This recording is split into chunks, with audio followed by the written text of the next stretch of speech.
Let's head back to the voicemail of Truth and Reason.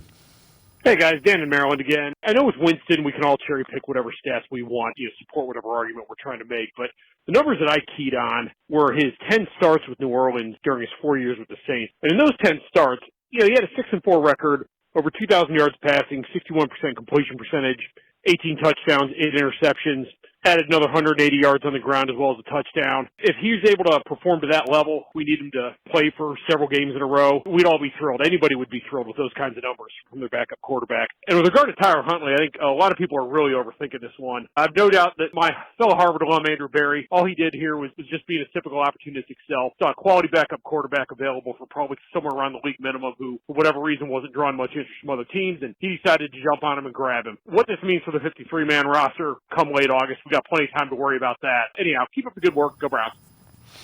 As always, appreciate all of the voicemails. Let's welcome in Casey Kinnaman, Dog Pound Daily, as well as the Barking Browns podcast. And Casey, Jameis Winston's, we've said it before, he might be the best backup quarterback in the NFL.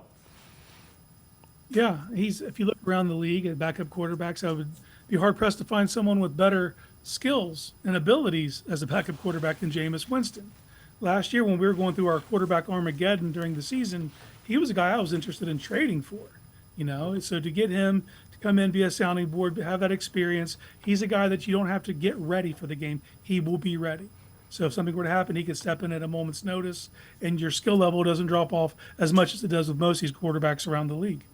Yeah, and again, he has thrown interceptions when he was a starter. So again, I get that.